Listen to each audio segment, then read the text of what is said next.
Cerita dibuka dengan memperlihatkan seseorang yang melepaskan bola misterius ke bumi. Bola itu kemudian mendarat pada sebuah batu dan berubah menjadi batu itu. Seiring berjalannya waktu, salju mulai turun dan akhirnya menutupi seluruh wilayah itu. Seekor serigala yang terluka kemudian muncul di tempat itu dan mati tepat di atas batu itu berada. Batu itu lalu berubah menjadi serigala itu dan menyalin luka yang dimilikinya. Akan tetapi, luka itu langsung sembuh dalam hitungan detik. Setelah mendapatkan kesadaran, serigala itu kemudian mulai berjalan di tengah badai salju yang menerpa. Tak lama kemudian, serigala itu akhirnya sampai di sebuah pemukiman sepi yang tampaknya sudah terbengkalai. Seorang anak laki-laki kemudian keluar dari salah satu pondok dan sangat bahagia menyambut kepulangan serigala itu. Anak laki-laki itu ternyata mengenali serigala tersebut, tapi ia sama sekali tidak mengetahui bahwa serigala itu sebenarnya sudah mati dan hewan yang sedang bersamanya adalah makhluk yang berbeda. Ia kemudian memberikan serigala itu makan dan tidur bersamanya. Bocah laki-laki itu adalah satu-satunya orang yang tinggal di pemukiman ini. Sementara keluarga dan semua orang yang tadinya tinggal bersamanya telah pergi ke sebuah tempat jauh di selatan pada 5 tahun yang lalu. Mereka mencari sebuah tanah yang dipenuhi oleh banyak pohon dan juga buah-buahan. Sebuah wilayah yang mereka sebut sebagai surga. Sementara dirinya disuruh tetap tinggal di sini untuk menjaga neneknya dan juga orang tua lainnya. Tapi setelah 5 tahun berlalu, mereka semua sudah meninggal dan kini hanya menyisakan dirinya. Walau demikian, dirinya tak patah semangat dan sangat yakin kalau keluarganya akan kembali untuk menjemputnya menuju tanah surga tersebut. Untuk menghilangkan rasa kesepiannya, bocah itu lalu menggambar wajah setiap anggota keluarganya agar tidak lupa dengan mereka. Kemudian menceritakan satu persatu tentang mereka pada serigala tersebut. Jauh di dalam lubuk hatinya, ia sangat merindukan mereka semua. Di momen ini, bocah itu akhirnya memutuskan untuk pergi menyusul keluarganya. Setelah mempersiapkan segala perbekalan yang dibutuhkan, ia kemudian memulai perjalanan menuju tanah surga bersama serigala tersebut. Di dalam perjalanan, ia menemukan sebuah batu yang digunakan sebagai penanda.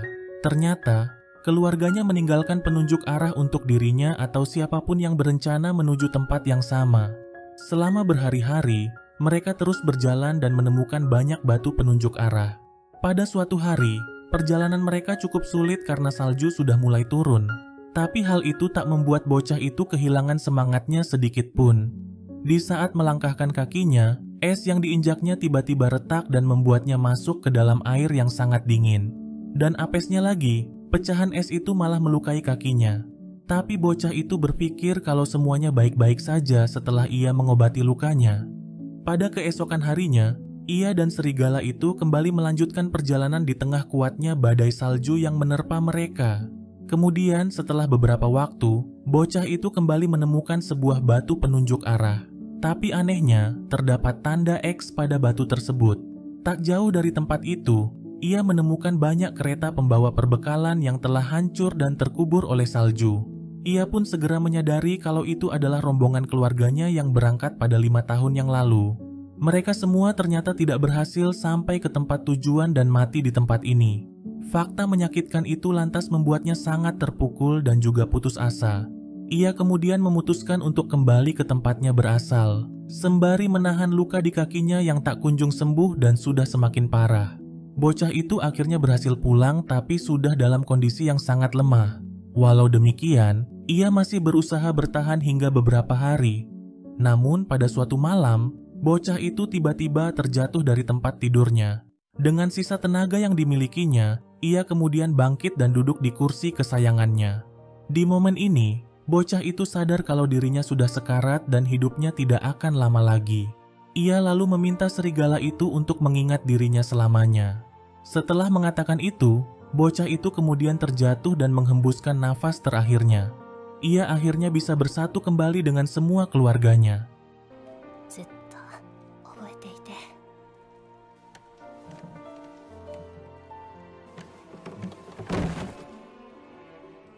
Hal yang mengejutkan pun terjadi setelahnya, yang mana serigala itu tiba-tiba berubah dan mengambil wujud dari bocah tersebut. Ini adalah wujud pertamanya sebagai manusia. Ia kemudian berjalan keluar dari pondok itu untuk mulai berpetualang menjelajahi dunia. Seperti hal yang diinginkan oleh anak laki-laki tersebut, ia lalu terus berjalan menuju selatan hingga tak ada lagi salju yang terlihat. Walaupun berkali-kali mati, tapi kemampuan regenerasinya berhasil membuatnya bangkit kembali. Tapi semakin sering ia mati, semakin lama pula ia bisa bangkit kembali. Ia lalu kembali berjalan hingga akhirnya sampai di sebuah hutan tropis yang sangat lebat. Seekor beruang raksasa tiba-tiba muncul dan menyerangnya hingga membuatnya jatuh ke jurang. Jauh di dalam hutan, seorang gadis kecil bernama March tinggal di sebuah desa terpencil bernama Ninana. March adalah seorang anak ceria yang penuh dengan semangat. Ia selalu menghabiskan waktu dengan bermain boneka. March tinggal bersama kedua orang tuanya dan adik perempuannya yang masih bayi. Walau masih berusia 4 tahun, tapi March sudah tak sabar lagi untuk tumbuh dewasa dan menjadi seorang ibu. March juga berteman dengan seorang anak perempuan yang bernama Parona, yang sudah ia anggap seperti kakaknya sendiri. Mereka sering menghabiskan waktu untuk bermain bersama. Pada suatu hari, desa mereka kedatangan seorang utusan dari Yanome yang bernama Hayase. Setiap tahunnya, Yanome mengadakan ritual untuk dewa yang telah memberikan kemakmuran di seluruh wilayah yang berada di bawah kekuasaan Yanome. Dan kali ini Ninana adalah desa yang terpilih untuk menjalankan ritual tersebut. Sebuah ritual syukur dengan mengorbankan anak perempuan tak berdosa untuk roh dewa bernama Oniguma. March bersama satu anak perempuan lain kemudian dibawa ke hadapan mereka. Setelah itu, seorang dukun yang dibawa oleh utusan Yanome lalu memeriksa fisik kedua anak perempuan tersebut. March sama sekali tidak mengetahui kalau dirinya akan dikorbankan. Ia bahkan terlihat sangat bahagia ketika dukun itu akhirnya memilih dirinya.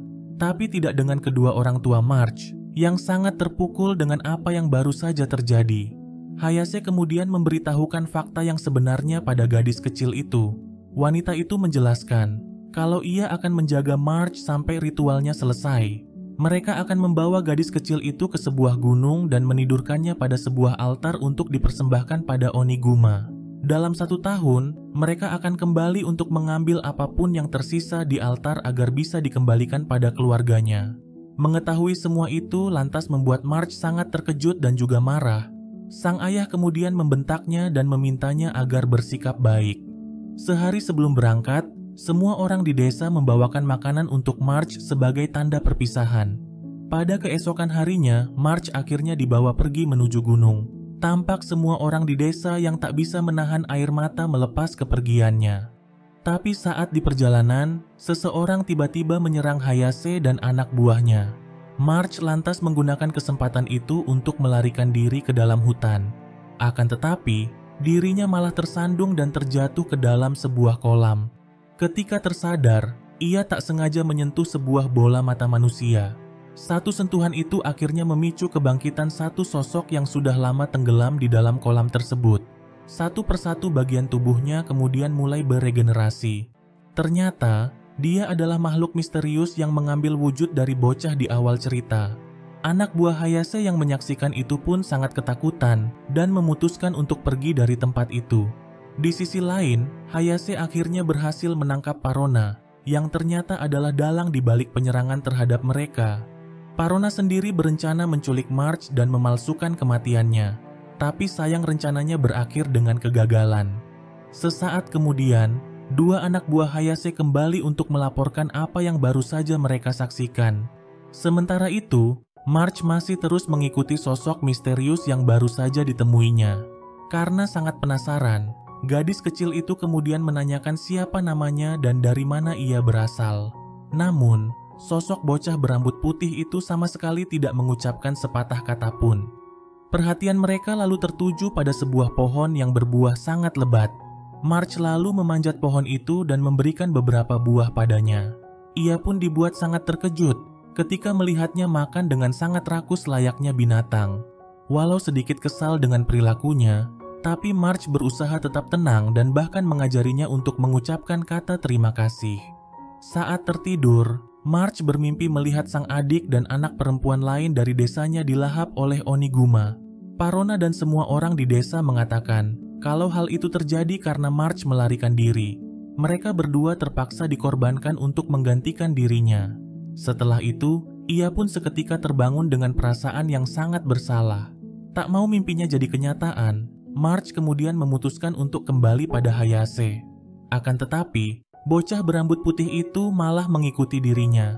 Ia terus mengikuti Marge walaupun Marge sudah berusaha untuk menyingkirkannya. Marge lantas mendapatkan sebuah ide untuk memberikan nama Fushi padanya, mengingat kalau dia adalah makhluk yang abadi. Sementara itu, Parona berusaha melepaskan diri agar bisa kabur dari dua anak buah Hayase yang sedang menjaganya. Tapi sebelum ia berhasil, seekor beruang raksasa tiba-tiba muncul dari dalam hutan. Setelah menyantap anak buah Hayase, beruang itu lalu hendak menyerang Parona. Tapi untungnya, Parona masih sempat menyelamatkan diri dan segera kabur dari tempat itu. Tak lama kemudian, Hayase akhirnya berhasil menemukan Marge yang sedang bersama dengan Fushi. Gadis kecil itu kemudian hanya bisa pasrah ketika Hayase membawanya pergi. Hayase juga memaksanya untuk memakan sesuatu yang telah dicampur dengan obat tidur. Beberapa saat kemudian, Parona akhirnya bertemu dengan Fushi yang baru saja ditinggal oleh Marge. Parona lantas menanyakan tentang Marge padanya, tapi Fushi sama sekali tidak menghiraukannya dan pergi begitu saja. Tak lama kemudian, Hayase dan anak buahnya akhirnya sampai di tempat tujuan. Mereka lalu mengikat Marge dan menidurkannya pada sebuah altar. Beberapa saat kemudian, beruang raksasa yang tadi menyerang Parona juga datang ke tempat itu. Ternyata, beruang itu adalah makhluk yang dipercaya oleh orang-orang di Ninana sebagai dewa Oniguma. Di waktu yang bersamaan, Parona juga berhasil sampai di tempat itu. Ia kemudian dengan cepat berusaha membebaskan Marge dari altar tersebut. Sementara Hayase bersama anak buahnya hendak pergi dari sana dan membiarkan mereka berdua disantap oleh beruang tersebut. Akan tetapi, mereka sangat dikejutkan dengan kedatangan Fushi yang berjalan dengan santai ke hadapan beruang itu. Beruang raksasa itu kemudian langsung memakan bagian kepalanya. Tapi hebatnya, Fushi masih bisa bangkit dan bahkan melepaskan diri walaupun sudah kehilangan kepalanya. Hayase yang menyaksikan itu pun benar-benar dibuat sangat terkejut. Apalagi di saat melihat Fushi yang bisa berubah wujud menjadi seekor serigala. Dengan kelincahannya, Fushi kemudian menyerang beruang itu dan mencabik-cabik wajahnya. Dan pada akhirnya, beruang raksasa itu pun berhasil dikalahkan. Setelah pertarungan itu, Hayase kemudian memberikan dua pilihan pada Marge dan Parona. Mereka boleh memilih mati di tempat ini atau ikut bersamanya menuju Yanome. Tak ada pilihan lagi, Parona kemudian memutuskan untuk pergi bersama mereka. Mereka juga membawa Fushi dan Oniguma menuju Yanome. Saat di perjalanan, Parona kembali memimpikan kenangan pahit masa kecilnya. Sewaktu ia masih kecil, dirinya ternyata dipilih untuk menjadi korban bagi Oniguma. Akan tetapi, sang kakak malah menyembunyikannya di dalam hutan agar tidak dikorbankan. Sebagai akibatnya, sang kakak pun dibawa untuk menggantikan dirinya. Hal itu lantas membuat Parona mendapat perlakuan buruk dari semua orang di desa. Dan kini ia melakukan hal yang sama pada Marge. Ia merasa kalau tak ada lagi tempat bagi mereka di desa. Selama di perjalanan, mereka berkenalan dengan dukun yang telah memilih Marge untuk menjadi korban bagi Oniguma. Wanita tua itu bernama Pioran. Sama seperti mereka, Pioran juga adalah seorang tahanan. Wanita tua itu menjelaskan kalau Yanome tak lebih dari penjajah yang sangat serakah. Mereka hanya menginginkan tanah subur milik Ninana. Yanome berpura-pura ikut melakukan ritual dengan meminta dukun palsu seperti dirinya untuk membantu mereka. Pioran mengatakan kalau tradisi ini akan sulit untuk dihentikan karena para tetua Ninana masih memiliki pikiran yang sangat kolot. Mereka bahkan tidak akan percaya jika diberitahu kalau sosok dewa Oniguma yang mereka sembah sudah dikalahkan. Tak lama kemudian, mereka berhenti di sebuah danau untuk membersihkan diri.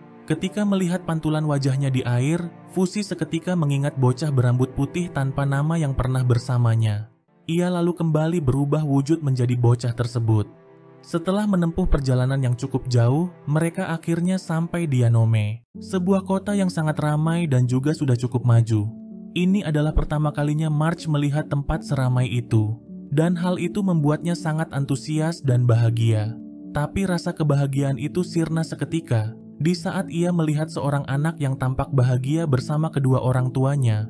Marge seketika mengingat ayah dan ibunya yang mungkin tak akan bisa ia temui lagi. Secara kebetulan, mereka melewati sebuah kantor pengirim surat. Marge yang melihat itu kemudian singgah untuk mengirimkan pesan pada orang tuanya. agar ayah dan ibunya tahu bahwa dirinya baik-baik saja di sini. Akan tetapi, Hayase mengatakan kalau hal itu akan sia-sia karena semua orang di Ninanah tidak tahu caranya membaca dan menulis. March yang tidak kehilangan akal kemudian membuat tanda telapak tangannya pada sebuah kertas, yang berarti kalau dirinya sedang baik-baik saja. Namun ketika ditanya detail alamat pengirimannya, gadis kecil itu sama sekali tidak mengetahuinya. Karena Ninanah sendiri memiliki wilayah yang cukup luas, Parona kemudian memutuskan untuk menyimpan pesan tersebut dan berjanji akan mengirimnya setelah mereka sudah mengetahui alamatnya. Dari sana, Hayase kemudian membawa mereka makan malam di sebuah kedai. March dan Fushi sangat menikmati makanan tersebut. Namun, mereka tidak menyadari kalau Hayase telah mencampur obat tidur ke dalamnya. Alhasil, mereka semua pun langsung tak sadarkan diri setelah menyantap makanan itu. Hayase lalu menjebloskan mereka semua ke dalam penjara. Ia juga melaporkan tentang kemampuan Fushi kepada para petinggi Yanome. Hayase sangat yakin kalau Fushi adalah makhluk yang abadi. Untuk membuktikannya, beberapa tahanan kemudian diperintahkan untuk membunuh Fushi. Namun, tak ada satupun dari mereka yang bisa melakukannya. Setelah menyiksanya, mereka kemudian mengembalikan Fushi ke sel yang sama dengan March. Sementara itu, Parona yang ditempatkan di sel yang berbeda mulai memikirkan cara untuk melarikan diri. Jika berhasil keluar, ia akan mengambil mata Oniguma dan membawanya kembali ke desa sebagai bukti, agar orang-orang di Ninanah percaya bahwa Oniguma sudah dikalahkan. Dengan demikian, mereka tak perlu melakukan ritual itu lagi. Parona lalu meminta March untuk mengumpulkan bulu milik Fushi. Ia lalu menjadikan bulu-bulu itu menjadi seutas tali. Sementara itu, Hayase menugaskan March untuk mengurus dan membersihkan Oniguma yang sudah sekarat. Selama ia melakukan tugas itu, Fushi tak hentinya meringis seakan merasa kesakitan. Ternyata, Fushi bisa merasakan apa yang dirasakan oleh beruang besar tersebut. Hingga pada suatu momen, beruang itu seakan mengucapkan terima kasih melalui Fushi atas kebaikan March.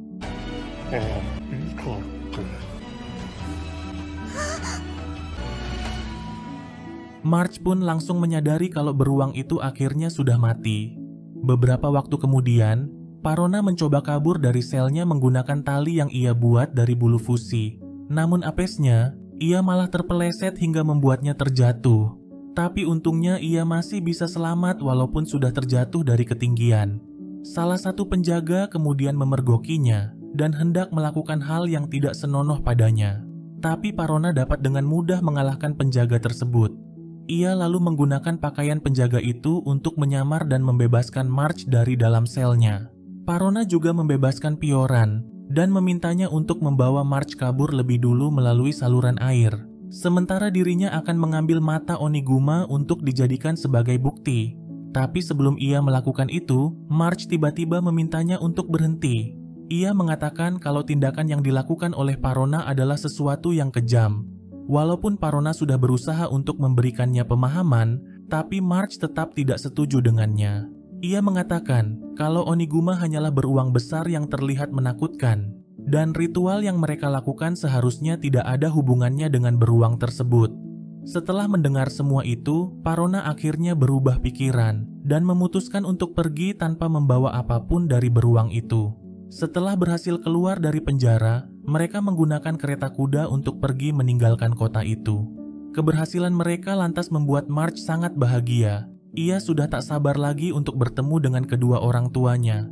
Akan tetapi, pelarian mereka tidak berjalan dengan mulus, yang mana Hayase dan anak buahnya datang mengejar dan menyerang mereka dari belakang.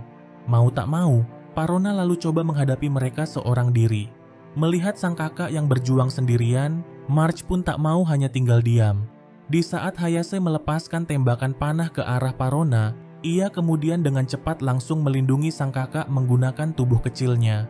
Menyaksikan itu lantas memicu amarah Fushi, dan secara tiba-tiba, ia menyerang Hayase dengan berubah menjadi Oniguma. Sementara itu, Parona merasa sangat terpukul atas apa yang terjadi pada March.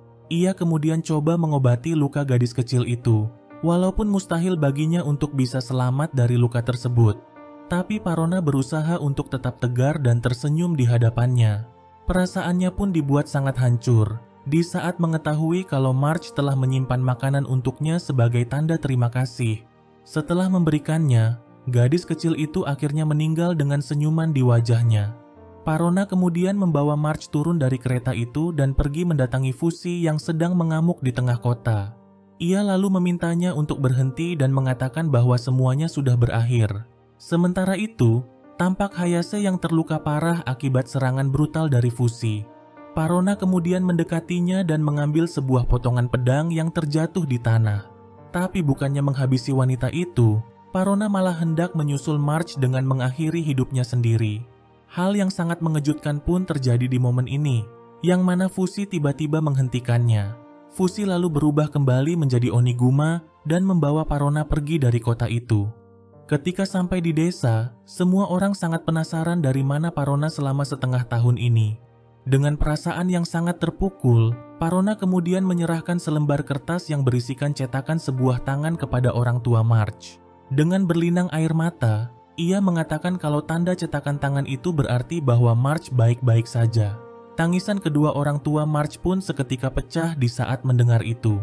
Sesaat kemudian, seseorang memberitahukan kalau pasukan dari Yanome sudah mendekati desa mereka. Parona pun segera menyadari kalau Fushi adalah alasan kedatangan mereka. Ia kemudian meminta Fushi untuk segera pergi meninggalkan desa, serta mengatakan kalau hidupnya adalah sesuatu yang harus ia perjuangkan. Dengan berat hati, Fushi lalu berubah ke wujud serigala dan pergi dari desa itu. Selama berhari-hari, Fushi terus berjalan di dalam hutan tanpa arah yang jelas. Dia menghabiskan sebagian besar waktunya sebagai serigala, dan ketika lapar, ia berubah menjadi March untuk memanjat pohon dan memetik buahnya. Pada suatu ketika, ia mencium sebuah aroma yang sangat tidak asing baginya. Ternyata, itu adalah Pioran yang juga sedang berada di dalam hutan seorang diri. Pioran kemudian memutuskan untuk mengikutinya, walaupun ia tidak tahu kemana arah tujuannya. Tapi setelah beberapa hari, wanita tua itu mulai kehilangan akal karena kelaparan. Ia bahkan hendak memakan kaki Fushi. Menyadari bahwa wanita tua itu sedang kelaparan, Fushi kemudian memanjat pohon dan memberikan buah pohon itu padanya. Persis seperti yang dilakukan oleh March padanya dulu. Saat kembali melanjutkan perjalanan, Pioran menemukan sebuah peta penunjuk arah. Ia kemudian menyalin peta itu ke sebuah kertas.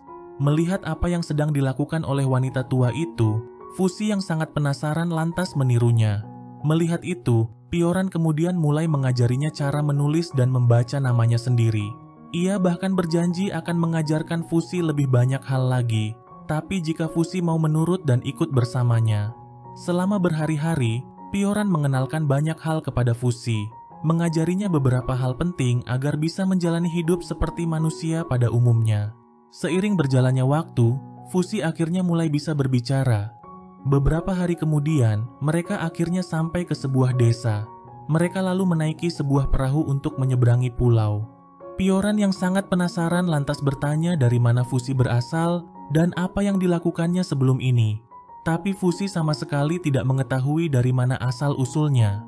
Ia hanya mengingat pernah bertemu dengan seorang anak laki-laki tanpa nama yang merawatnya dengan sepenuh hati. Setelah berhari-hari di atas kapal, mereka akhirnya sampai di sebuah pulau bernama Takunaha, yang tak lain adalah kampung halaman Pioran. Ia berencana membawa Fushi pulang ke rumahnya dan menemui suaminya. Mereka lalu bermalam di dalam hutan karena sudah larut malam. Ketika mereka sedang tertidur, sebuah akar tiba-tiba keluar dari dalam tanah dan langsung menembus tubuh Fushi. Serangan itu kemudian memaksa Fushi berubah ke wujud serigalanya.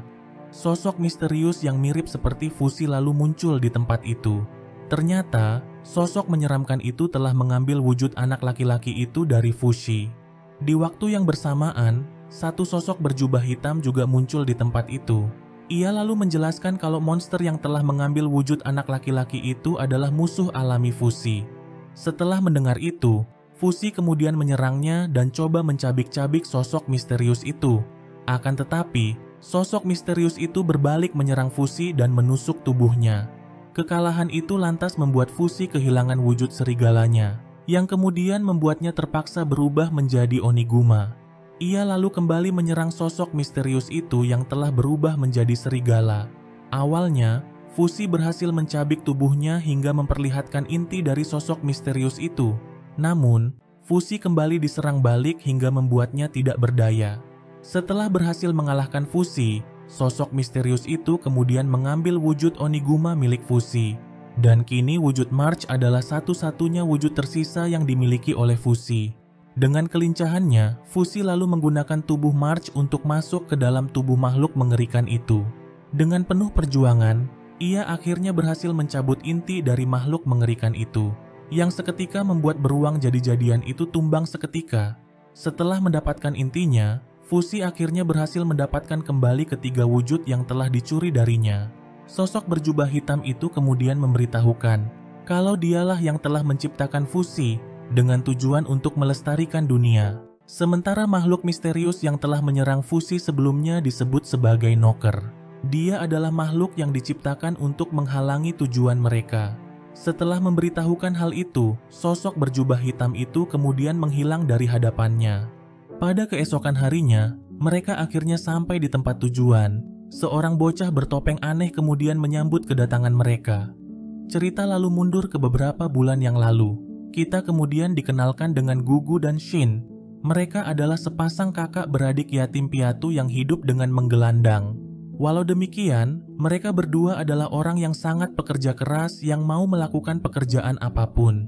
Uang yang didapatkan selalu mereka simpan agar bisa menggapai mimpi mereka membeli sebuah rumah di masa depan.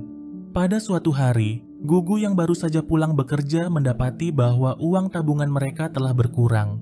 Ketika Gugu menanyakan mengenai hal itu, sang kakak berdalih bahwa ia sama sekali tidak menyentuhnya. Gugu lantas memindahkan tabungan mereka ke tempat yang lebih aman. Di malam harinya, seekor anjing kecil datang ke pondok mereka. Anjing kecil itu kemudian terus mengikutinya hingga ke pasar pada keesokan harinya.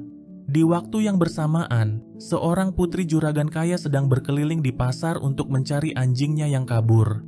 Gugu lalu menghampirinya dan mengembalikan anjing kecil itu padanya. Sebagai tanda terima kasih, gadis itu kemudian memberikan cincin miliknya pada Gugu sebagai imbalan. Jika cincin itu dijual, maka Gugu tak perlu lagi bekerja di pasar. Gugu yang penuh semangat kemudian pulang ke pondoknya. Namun, ia tak menemukan sang kakak di tempat itu. Dan yang lebih mengejutkannya lagi, semua uang yang mereka tabung sudah lenyap. Hal itu lantas membuatnya sangat kecewa dan merasa sudah dikhianati. Pada surat yang ditinggalkan untuknya, sang kakak mengatakan kalau ia pergi untuk mengubah takdirnya. Walaupun sudah patah semangat, tapi Gugu harus tetap bekerja agar bisa bertahan hidup. Hingga pada suatu momen, ia sangat menyesali keberadaannya di dunia ini. Ia pun sempat kepikiran untuk mengakhiri hidupnya dengan menabrakkan diri ke kereta pembawa kayu. Di saat kereta itu mendekatinya, sebuah gelondongan kayu tiba-tiba terjatuh dan hampir saja menimpanya. Gelondongan kayu itu kemudian terus menggelinding ke arah seorang gadis yang sedang memetik bunga. Menyadari itu, Gugu kemudian segera berlari untuk menyelamatkannya. Ternyata dia adalah putri juragan kaya yang ditemui oleh Gugu di pasar. Perjuangan Gugu akhirnya berhasil menyelamatkan gadis itu dari bahaya. Tapi naasnya, kayu besar itu malah terjatuh tepat menimpa kepalanya. Pada malam harinya, seorang kakek tua yang sedang melintas dengan baik hati menyelamatkannya. Ia kemudian membawa dan merawat Gugu di rumahnya hingga pulih. Setelah beberapa hari, Gugu akhirnya sadarkan diri. Ketika melihat dirinya di kaca, ia sangat penasaran kenapa perutnya semakin membesar. Dirinya kemudian dibuat sangat terkejut di saat melihat wajahnya yang sudah hancur dan tidak berbentuk lagi. Kakek tua yang menyelamatkannya lalu mengatakan kalau Gugu beruntung masih bisa selamat. Ia bahkan tidak menyangka kalau Gugu bisa bertahan hidup. Sejak hari itu, Gugu kemudian mulai memakai topeng untuk menyembunyikan wajahnya. Ia lalu memutuskan untuk tinggal di rumah itu membantu si kakek, dan dia adalah orang yang menyambut kepulangan Pioran. Dengan penuh semangat, Pioran lalu memperlihatkan kemampuan yang dimiliki oleh Fushi kepada si kakek. Setelah itu, Gugu lalu memperkenalkan dirinya kepada Fushi dan coba mengajaknya mengobrol. Walaupun Fushi seakan tidak memahami apa yang dikatakannya. Gugu menceritakan kalau dirinya sudah 3 bulan berada di tempat ini. Ia bekerja sebagai pelayan dan juga membantu si kakek membuat bir. Walaupun Fushi tidak memahami apapun, tapi Gugu sangat senang karena akhirnya memiliki seseorang untuk diajak berteman. Layaknya seorang kakak, Gugu kemudian mulai mengajari Fushi bekerja di toko dan juga melakukan berbagai pekerjaan rumah lainnya. Seiring berjalannya waktu, Hubungan mereka berdua pun sudah semakin dekat. Gugu bahkan telah menganggap Fusi seperti saudaranya sendiri. Gugu sendiri merasa bahwa impiannya untuk tinggal di sebuah rumah akhirnya sudah tercapai. Walaupun untuk mendapatkan itu dirinya harus membayar mahal dengan kehilangan wajahnya. Namun, ini bukanlah masa depan yang diinginkan olehnya. Ia pun sangat bersyukur dengan kehadiran Fusi yang mengisi kekosongan dalam kesehariannya yang sangat membosankan. Pada suatu hari, Gugu sangat dikejutkan dengan kedatangan gadis yang ia selamatkan ke toko mereka. Hal itu lantas membuat Gugu mulai salah tingkah. Gadis bernama Rin itu kemudian berdalih kalau dirinya datang bukan untuk membeli bir mereka, tapi untuk menyembuhkan luka goresan di lengannya akibat kecelakaan pada 3 bulan yang lalu. Rin sama sekali tidak mengetahui kalau Gugu adalah orang yang telah menyelamatkan dirinya. Walau demikian, Gugu sudah cukup bahagia bisa bertemu dengannya lagi.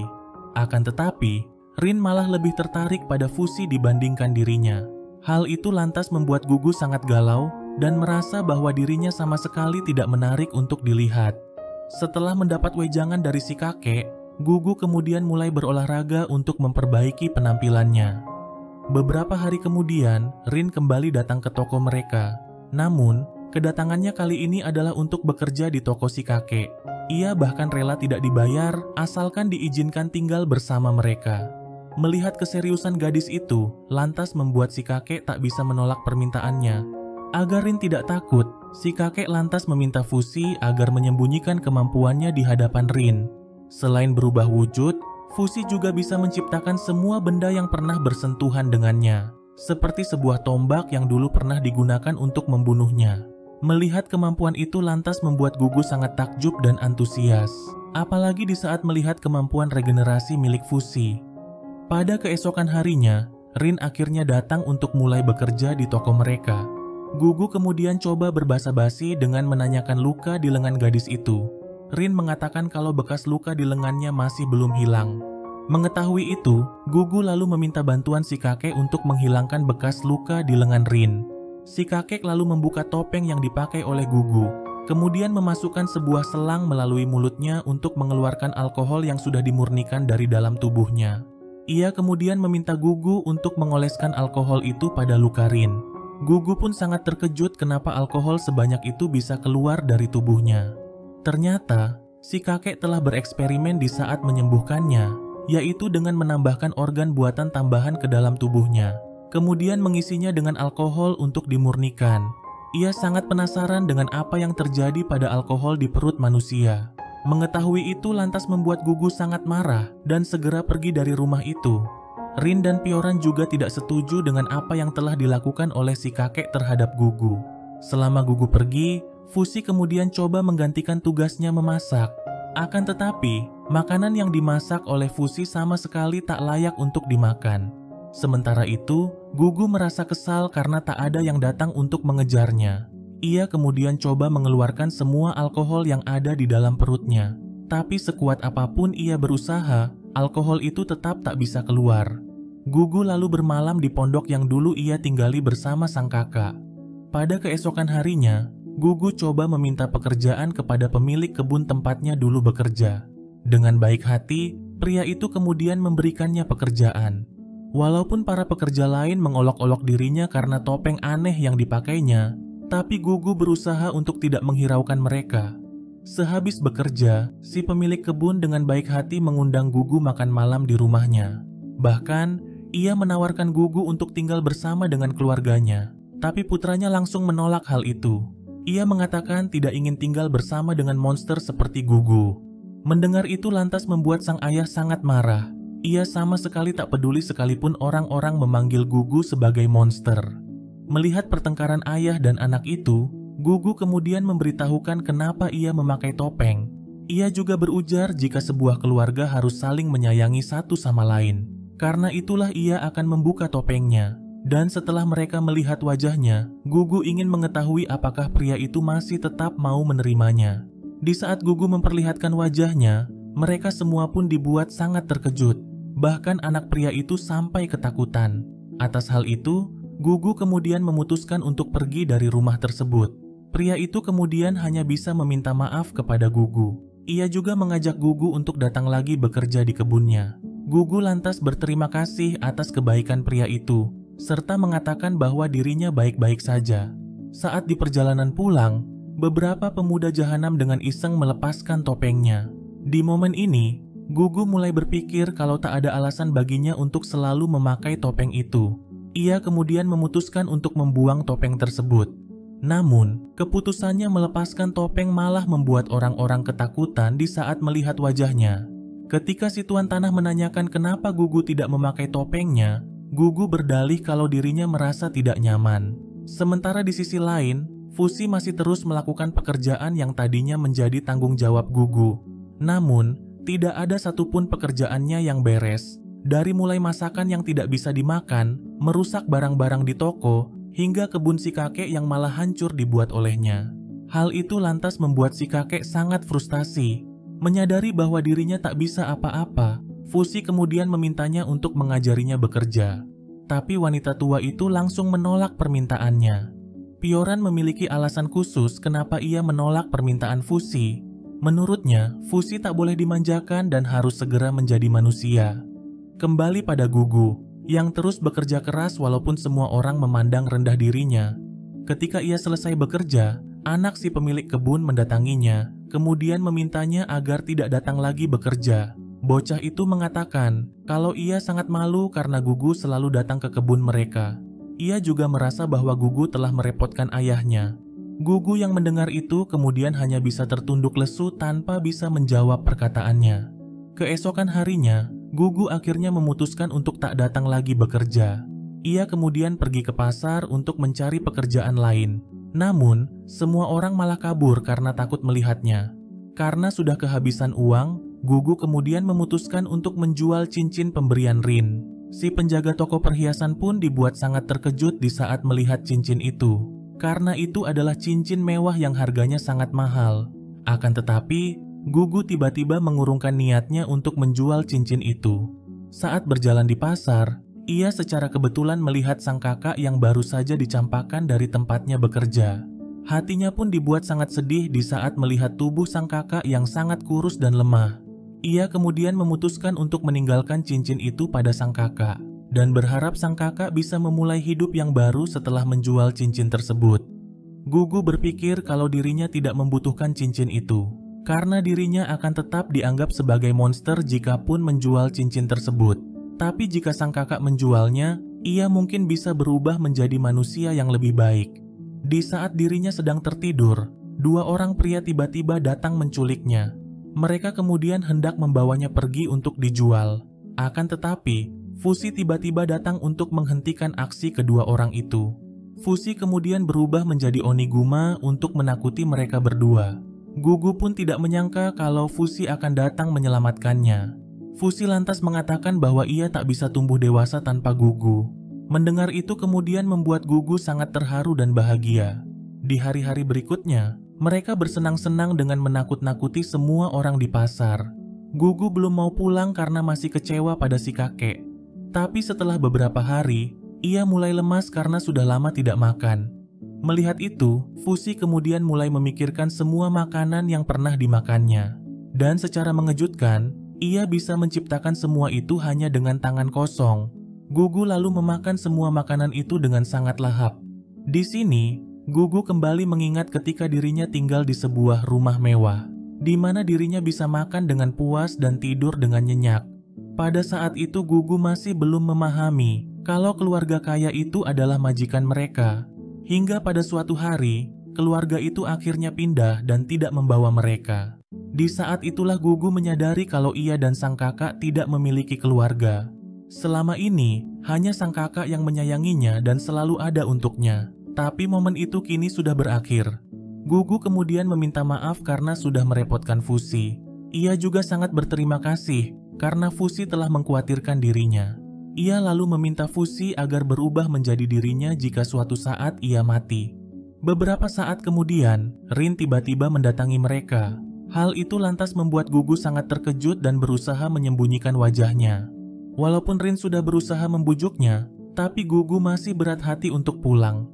Rin lalu mengatakan kalau si kakek sudah menyesali perbuatannya. Mereka juga sangat membutuhkan kehadiran Gugu di rumah. Tapi sebenarnya, Rin hanya tidak ingin mengurus kedua lansia tersebut. Gugu akhirnya bersedia untuk pulang, tapi mereka harus mencari topengnya terlebih dahulu. Tanpa berlama-lama lagi, Fusi kemudian segera pergi untuk mencarinya, meninggalkan Gugu dan Rin berdua di pondok tersebut. Rin kemudian memperlihatkan lukanya kepada Gugu, dengan harapan agar Gugu tidak lagi minder dengan kondisi wajahnya. Tapi luka di lengan Rin ternyata hanyalah sebuah goresan kecil yang tidak ada apa-apanya jika dibandingkan dengan kondisi wajah Gugu. Gugu lantas mengatakan kalau Rin sangat bodoh kalau sampai terbebani karena luka seperti itu. Kata-kata itu lantas membuat Rin sangat bersedih. Ia akhirnya mengaku kalau dirinya sebenarnya kabur dari rumah. Dirinya tidak tahan dengan kedua orang tuanya yang selalu memaksanya melakukan berbagai hal yang tidak disukainya. Dirinya juga tidak diberikan kebebasan sedikit pun untuk melakukan apa yang disukainya. Akan selalu ada pelayan yang berjaga di belakangnya. Tapi Gugu justru memiliki pandangan yang berbeda. Menurutnya Rinlah yang tidak bersyukur dengan kebaikan kedua orang tuanya dan malah mengeluh serta menganggap kebaikan mereka sebagai kemalangan. Rin kemudian membalas dengan mengatakan bahwa ia terluka juga karena sang ayah. Yang mana ia mendengar rumor kalau orang yang mendorong dirinya adalah seseorang yang benci pada ayahnya. Mendengar itu seketika membuat Gugu terdiam. Ia pun hanya bisa menangis karena Rin tidak mengetahui sebesar apa perjuangan yang ia lakukan untuk menyelamatkannya. Untuk menghiburnya, Rin kemudian mendapatkan sebuah ide dengan memberikan Gugu sebuah ember bekas untuk dijadikan topeng. Rin berkata kalau ia tak peduli sekalipun orang-orang menyebut Gugu sebagai monster. Dirinya ingin semakin mengenal siapa Gugu sebenarnya. Setelah itu, mereka kemudian pergi mencari Fusi. Akan tetapi, seorang pria suruhan ayah Rin tiba-tiba datang untuk membawa gadis itu pulang. Tak tinggal diam, Gugu kemudian menyerang pria itu dan langsung membawa Rin kabur bersamanya. Secara kebetulan, mereka bertemu dengan Fusi yang telah berhasil menemukan topeng milik Gugu. Gugu akhirnya bersedia untuk pulang ke rumah. Namun, mereka lagi-lagi bertemu dengan seorang pelayan yang diperintahkan untuk mencari Rin. Gugu dan Rin kemudian segera kabur darinya. Sementara Fusi coba menghalangi pelayan tersebut dengan berubah menjadi March dan berpura-pura terluka. Wanita itu kemudian segera membawa Fusi untuk diobati. Namun secara tiba-tiba, Gugu mendengar teriakan wanita tersebut. Gugu lalu meminta Rin untuk pulang ke rumah si kakek lebih dulu. Sementara dirinya akan memeriksa keadaan Fusi dan wanita tersebut. Ketika sampai di sana, Gugu melihat Noker yang telah mengambil wujud March dari Fusi. Ketika makhluk itu menyerangnya, Fusi kemudian dengan cepat langsung melindunginya. Gugu kemudian menyerang makhluk itu dengan sebuah tombak, tapi hal itu malah membuatnya marah. Makhluk itu kemudian menangkap Gugu dan melemparnya hingga terpental jauh, sampai-sampai membuat Gugu memuntahkan alkohol yang ada di dalam perutnya. Gugu lantas mendapatkan sebuah ide. Ia berpikir kalau alkohol yang ada di dalam perutnya mungkin bisa digunakan untuk membakar makhluk misterius itu.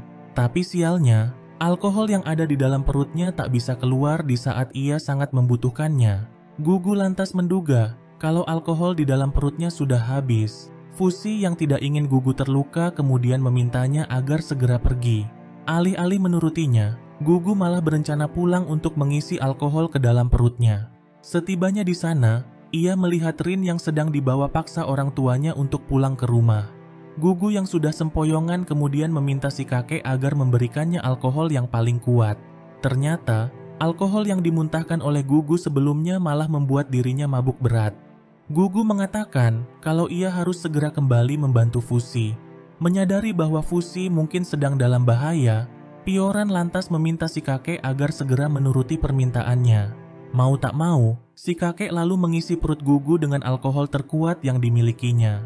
Sementara itu, Rin masih menolak untuk pulang walaupun sudah dipaksa oleh orang tuanya.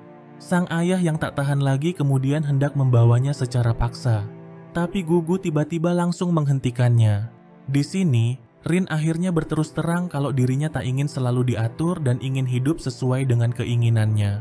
Sang ibu yang mendengar itu kemudian meminta maaf karena telah memaksa Rin untuk bertunangan.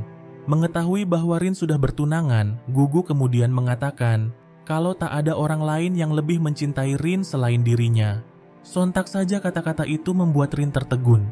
Setelah itu, Gugu lalu kembali ke dalam hutan untuk membantu Fusi.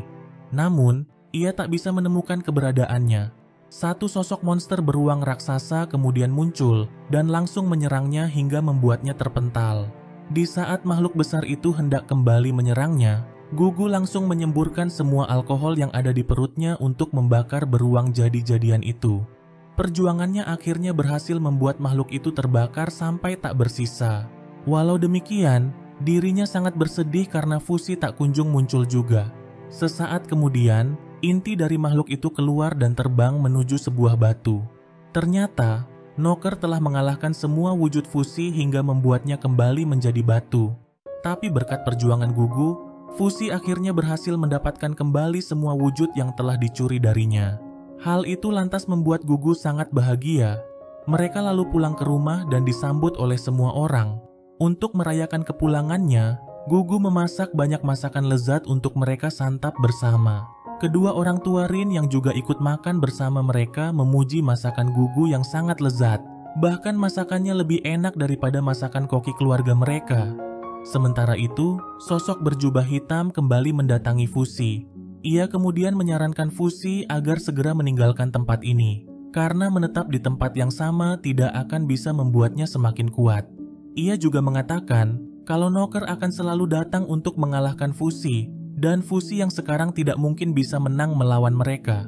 Tapi Fushi menolak untuk pergi, dan mengatakan bahwa Gugu akan selalu mengalahkan mereka. Di tengah pembicaraan itu, Gugu tiba-tiba datang untuk mengajak Fushi makan bersama. Tapi anehnya, Gugu sama sekali tak bisa melihat sosok berjubah hitam itu. Tidak ingin merepotkan mereka, Rin akhirnya memutuskan untuk pulang ke rumahnya. Karena kedua orang tuanya tidak akan pergi selama dirinya tak mau pulang ke rumah. Beberapa tahun kemudian, Gugu akhirnya tumbuh menjadi seorang pemuda yang kuat dan besar. Hal itu tak lepas berkat kebiasaannya berolahraga selama ini. Sementara itu, Rin juga masih sering berkunjung ke toko mereka. Setelah 4 tahun tak pernah berubah wujud, Fushi juga mulai tumbuh dewasa seperti manusia pada umumnya. Kehidupan mereka pun tampak sangat harmonis dan juga bahagia. Pada bulan depan, Rin akan merayakan ulang tahunnya yang ke-16. Ia kemudian mengundang Gugu dan Fushi agar datang ke pesta ulang tahunnya. Tidak seperti orang-orang yang merayakan ulang tahun pada umumnya, Rin justru merasa sangat dilema. Karena kedua orang tuanya memaksanya untuk menikah di usia 16 tahun. Dengan seorang pria yang sama sekali tidak dikenalnya. Ia pun berencana untuk membatalkan pernikahannya. Rin tidak ingin menghabiskan sisa hidupnya dengan orang yang tidak dicintainya. Sementara itu, Gugu yang sedang bekerja tiba-tiba didatangi oleh sang kakak. Sang kakak kemudian coba berbasa-basi dengan menanyakan bagaimana kabarnya. Tapi kemunculan sang kakak malah membuat Gugu sangat marah dan kesal. Ia masih mengingat bagaimana sang kakak mengkhianati dan meninggalkannya sendirian. Mendengar itu, sang kakak pun hanya bisa meminta maaf seraya menyesali perbuatannya. Selama 4 tahun ini, ia mengaku terus mencari Gugu. Selama itu pula, dirinya berhasil bangkit dari keterpurukan dan sekarang telah mempunyai usahanya sendiri. Mimpi masa kecil mereka untuk membangun sebuah rumah kini sudah terbuka, dan ia ingin mewujudkan mimpi itu bersama dengan Gugu untuk menebus kesalahan yang pernah dilakukannya di masa lalu. Ia kemudian meminta Gugu untuk ikut bersamanya, tapi Gugu langsung menolak ajakan tersebut. Ia mengatakan bahwa dirinya saat ini telah memiliki keluarga yang benar-benar peduli terhadapnya. Orang-orang yang selalu ada untuknya di saat menghadapi masa yang sulit. Dan mereka semua adalah harta yang berharga baginya. Mendengar itu, sang kakak akhirnya bisa memahami kenapa Gugu menolaknya. Walaupun Gugu mengabaikannya, tapi ia mengatakan bahwa dirinya akan selalu bersedia untuk membantunya. Sebelum pergi, ia lalu menitipkan pada si kakek sebuah cincin yang dulu ditinggalkan oleh Gugu padanya. Ketika melihat cincin itu, seketika saja membuat Rin sangat terkejut. Ia mengingat bahwa itu adalah cincin miliknya yang dulu ia berikan pada seorang anak di pasar. Ia pun akhirnya menyadari bahwa anak itu adalah Gugu. Ia lalu membawa cincin itu untuk dikembalikan kepada Gugu. Rin juga memberitahukan kalau dirinya akan segera dinikahkan oleh orang tuanya pada saat ulang tahunnya nanti. Rin ingin mengetahui bagaimana reaksi Gugu akan hal tersebut. Ia sangat berharap Gugu menyatakan cintanya dengan benar kali ini. Tidak seperti 4 tahun yang lalu, ketika Gugu mabuk berat dan berbicara melantur. Akan tetapi, Gugu malah salah tingkah dan bahkan tidak mengingat kalau ia pernah menyatakan cintanya kepada Rin. Hal itu lantas membuat Rin sangat kesal. Atas kerja kerasnya selama ini, si kakek kemudian menghadiahkan Gugu sebuah topeng terbaru buatannya. Berbeda dari topeng sebelumnya, topeng itu telah dilengkapi dengan pemantik api yang bisa membantu Gugu untuk menciptakan api. 1 bulan kemudian, hari ulang tahun Rin akhirnya telah tiba. Gugu dan Fusi lalu berangkat menuju rumah Rin untuk menghadiri pesta ulang tahunnya. Tapi sebelum itu, Gugu singgah di pasar untuk membeli sebuah bunga sebagai hadiah untuk Rin. Dan bunga yang dibelinya adalah bunga yang sama seperti yang dipetik oleh Rin pada 4 tahun yang lalu, ketika ia menyelamatkan nyawa gadis itu. Sesampainya di tempat tujuan, orang-orang sudah memenuhi rumah yang sangat besar itu. Gugu pun berusaha menghiraukan semua orang yang membicarakan topeng aneh yang dikenakannya. Saat bertemu dengan Rin, Gugu kemudian memberikan bunga yang dibelinya kepada gadis itu. Namun, melihat bunga itu malah membuat Rin kembali mengingat kecelakaan yang dialaminya dulu. Tapi Rin tetap menerima bunga itu untuk menghargainya. Seorang pemuda lalu datang menghampiri Gugu, kemudian memintanya untuk melepaskan topeng yang dipakainya. Karena memakai topeng di acara seperti ini tidaklah sopan. Tapi Gugu tetap menolak walaupun pemuda itu sudah memaksanya. Hal itu lantas membuat Gugu menjadi bahan tertawaan oleh para tamu lainnya. Sementara itu, Rin akhirnya diperkenalkan dengan orang yang akan dinikahinya. Melihat Rin dan pemuda itu mengobrol, seketika membuat Gugu kehilangan semangatnya. Ia kemudian memutuskan untuk menyendiri ke tempat yang lebih sepi. Namun tanpa diduga, Rin tiba-tiba mendatanginya. Di momen ini, Rin meminta Gugu untuk berterus terang kenapa wajahnya bisa terluka.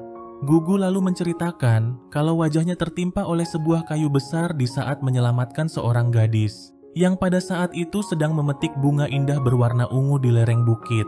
Saat ditanya kenapa ia merahasiakan perbuatan mulia seperti itu, Gugu berdalih kalau ia telah membuat sebuah kesalahan. Walaupun gadis itu selamat, tapi ia mendapatkan luka seukuran jari di lengannya. Luka itu sangat mengganggunya sampai ia sangat malu untuk memperlihatkannya, dan Gugu merasa bersalah atas hal itu. Menyadari bahwa dirinya adalah orang yang diselamatkan oleh Gugu, lantas membuat Rin merasa sangat bahagia.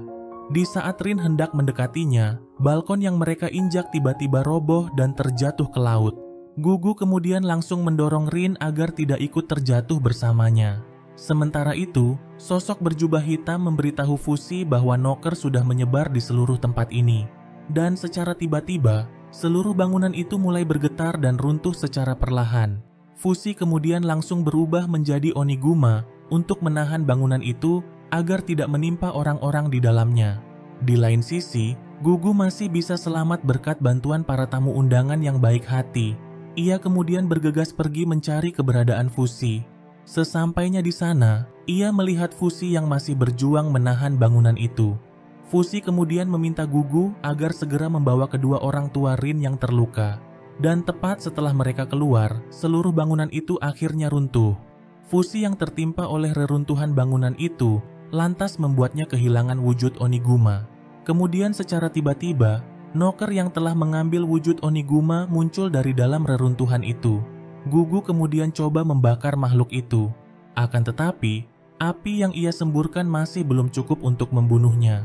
Noker lalu menghentakkan kakinya hingga membuat lantai yang mereka injak terbelah dua, yang kemudian membuat mereka berdua terjatuh ke dalamnya. Kedua sisi dinding tanah itu lalu mulai merapat dan akan menjepit mereka berdua. Tapi dengan bekerja sama, mereka akhirnya berhasil meloloskan diri. Setelah mengamati makhluk itu, Gugu sadar bahwa hanya bagian luarnya saja yang terbuat dari batu, sementara tubuh aslinya adalah daging yang bisa dihancurkan. Mereka berdua lalu memanjat tubuh makhluk itu untuk mencari celah masuk ke dalamnya. Dengan tombak yang diciptakan oleh Fusi, Gugu akhirnya berhasil membuat sedikit celah ke dalam tubuh makhluk itu. Ia lalu menyemburkan api ke dalamnya. Cara yang mereka lakukan akhirnya berhasil menghancurkan beruang batu itu. Tapi sayangnya, inti dari makhluk itu masih bisa kabur dari mereka.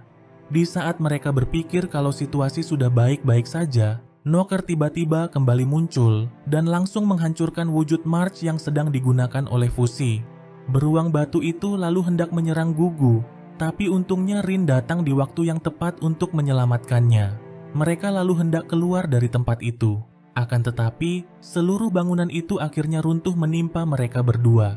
Sementara itu, Knocker kembali menyerang Fushi secara bertubi-tubi.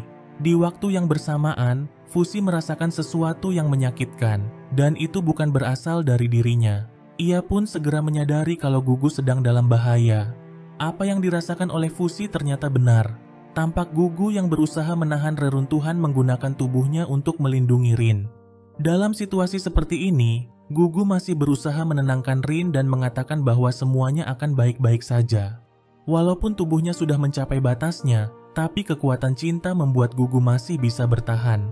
Jika berhasil keluar dari sini, Rin mengajak Gugu untuk memetik bunga bersamanya. Gugu lalu membalas dengan menyatakan cintanya kepada Rin. Tepat setelah itu, Fushi tiba-tiba merasakan sesuatu yang sangat menyakitkan, dan ia pun akhirnya berubah menjadi Gugu. Di saat Knocker kembali menyerangnya, Fushi langsung menyemburkan apinya pada makhluk itu. Fushi sangat marah dan seakan tidak percaya bahwa Gugu saudaranya sudah mati. Beruang itu terus menyerangnya hingga membuatnya terpental ke laut. Tapi ketika makhluk itu masuk ke dalam air mengejar Fushi, tubuh batunya seketika hancur berkeping-keping. Inti dari makhluk itu kemudian langsung kabur ke dalam air. Beberapa saat kemudian, Rin akhirnya berhasil dikeluarkan dan dalam kondisi baik-baik saja. Tapi tidak dengan Gugu yang harus kehilangan nyawanya. Sang kakak lalu datang ke tempat itu dan sangat terpukul melihat sang adik yang sudah tidak bernyawa. Dengan perasaan yang sangat hancur, ia lalu menggendong tubuh adiknya itu untuk dimakamkan. Di saat mendapat kabar kematian Gugu, Pioran dan si kakek pun tak kuasa menahan air matanya. Beberapa waktu kemudian, Fushi memutuskan untuk pergi meninggalkan rumah si kakek. Ia mengatakan kalau Knocker akan selalu mencarinya, dan ia tak mau melihat orang-orang mati karena dirinya. Di sisi lain, Rin akhirnya sadarkan diri. Ia lalu segera pergi ke rumah si kakek untuk mencari Gugu. Melihat kedatangannya lantas membuat Fushi sangat panik, karena Rin akan melihat fisiknya yang kembali menjadi muda. Tidak ada pilihan lagi, Fushi kemudian berubah menjadi Gugu. Rin yang melihat sosok Gugu kemudian langsung memeluknya, seraya mengatakan kalau ia mencintai Gugu. Situasi ini lantas membuat Fushi berada di situasi yang sangat canggung. Ketika Rin menanyakan keberadaan Fushi, Fushi malah berbohong dan mengatakan kalau dia sudah mati. Fushi bahkan memperlihatkan makamnya kepada gadis itu. Rin sama sekali tidak mengetahui kalau itu sebenarnya adalah makam Gugu. Walau demikian, ia tetap bersedih dan juga merasa kehilangan. Sebelum Rin mengetahui fakta yang sebenarnya, Pioran lalu meminta Fushi untuk segera pergi.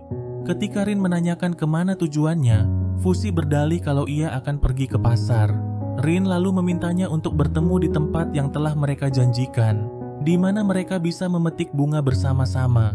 Rin juga hendak mengembalikan cincin yang dulu pernah diberikannya, tapi Fushi meminta Rin untuk menyimpannya. Dengan demikian, Rin akan selalu mengingat Gugu. Pada malam harinya, Rin menghabiskan waktu di tempat yang ia janjikan dengan Gugu.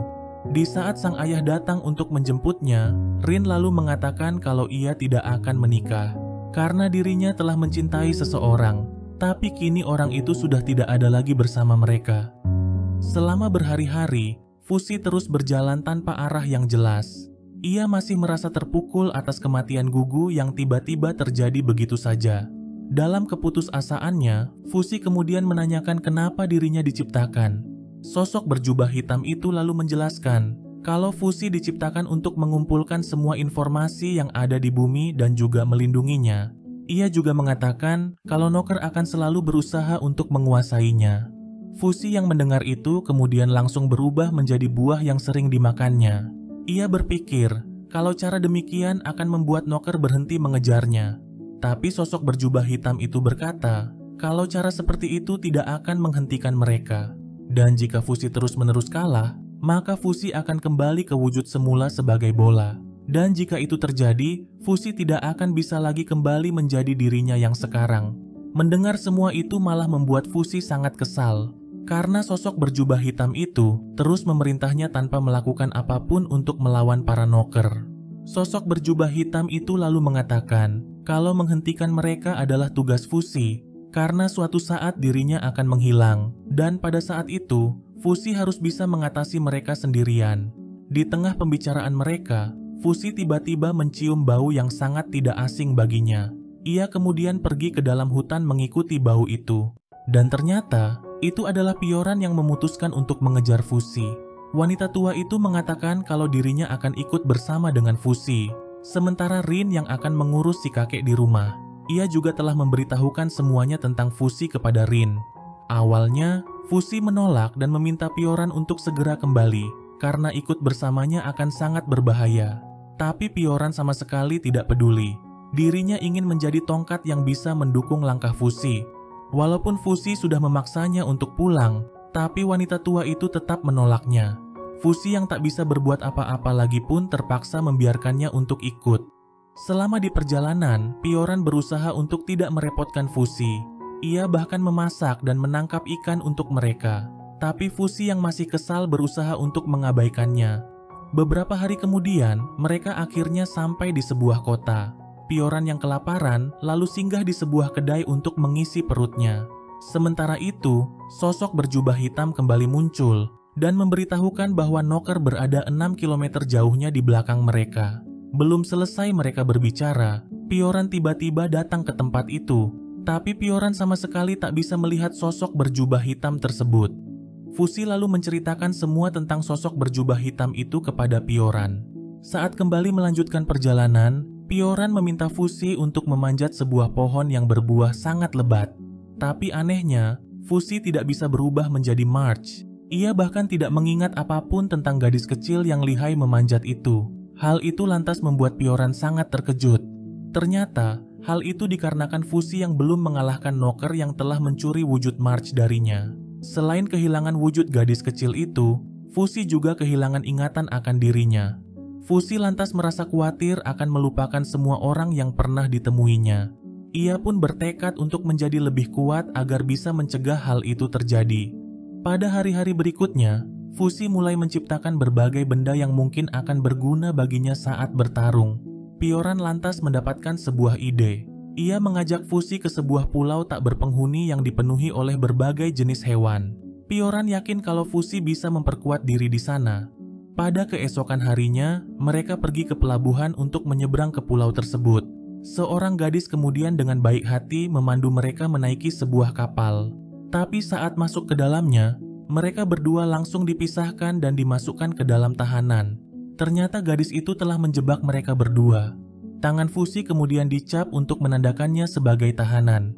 Namun, tanda itu segera hilang karena kemampuan regenerasinya. Fuzi dan para tahanan lainnya kemudian dibawa ke sebuah pulau bernama Jananda. Saat tiba di pulau itu, gadis yang menjebak mereka langsung membawa Fuzi ke suatu tempat. Fuzi kemudian menanyakan di mana Pioran berada.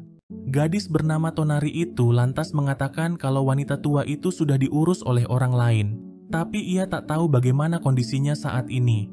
Jawaban itu seketika membuat Fuzi sangat kesal dan ia pun pergi kabur darinya. Ia lalu mencari Pioran dan berhasil mencium baunya dari balik sebuah tembok yang sangat besar. Fuzi lalu coba memanjat tembok itu hanya dengan bantuan tombak, tapi ia malah terjatuh hingga membuat tubuhnya hancur.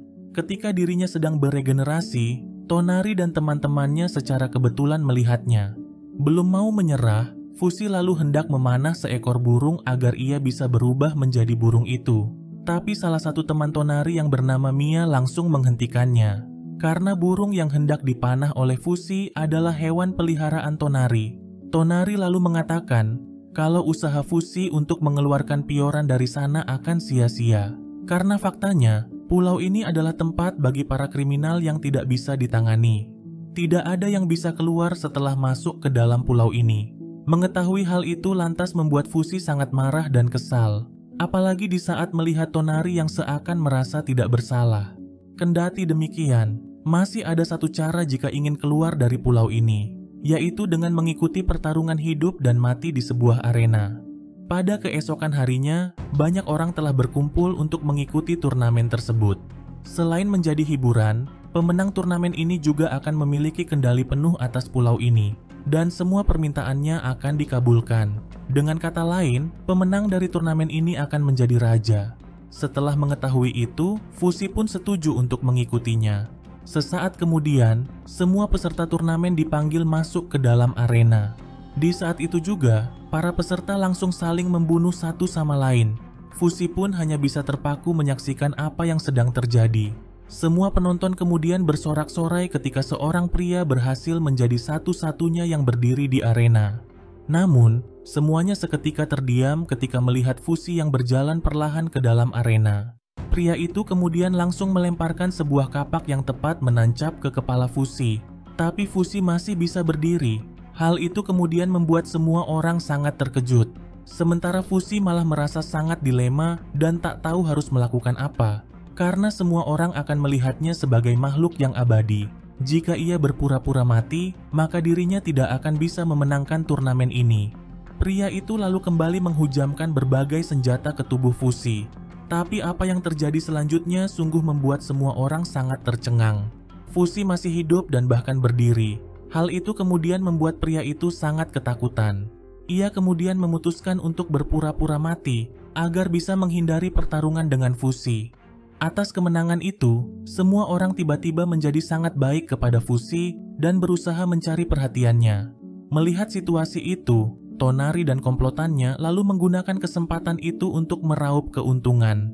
Mereka mulai menagih bayaran kepada siapapun yang ingin berbicara dengan Fusi, dengan dalih bahwa Tonari adalah orang yang menemukan Fusi pertama kali. Tonari menjelaskan kalau orang-orang itu hanya ingin meraih kesempatan dengan mendekati Fusi, karena Fusi kemungkinan besar akan menjadi kepala pulau ini. Tapi Tonari sebenarnya tidak ada bedanya dengan mereka. Ia juga ingin menggunakan Fusi agar bisa pergi meninggalkan pulau ini. Setelah itu, Tonari dan teman-temannya kemudian mengajak Fusi berkeliling pulau. Langkah mereka lalu terhenti di sebuah tempat, di mana Fusi melihat 3 mayat yang tergantung di tempat umum. Tonari menjelaskan kalau mereka adalah para pencuri. Tidak ada larangan untuk membunuh di pulau ini. Dan hal itu sudah menjadi sesuatu yang lumrah di sini. Fusi pun tidak memahami bagaimana mereka bisa bertahan di tempat seperti ini. Tonari mengatakan kalau mereka tidak ada pilihan lagi, karena siapa saja yang mencoba kabur dari pulau ini akan dibunuh ketika tertangkap. Awalnya, pulau ini dikelola oleh 3 negara untuk mengurung para penjahat. Tapi karena penghuninya sudah terlalu banyak, tempat ini tak bisa dikendalikan lagi. Para tahanan kemudian mengambil alih pulau ini. Sementara pengelola kini hanya bertugas untuk mengawasi pulau dan melintasi laut untuk membawa tahanan baru. Melihat bahwa semua tahanan di pulau ini bisa hidup dengan normal, Fusi lalu bertanya kenapa Pioran ditahan.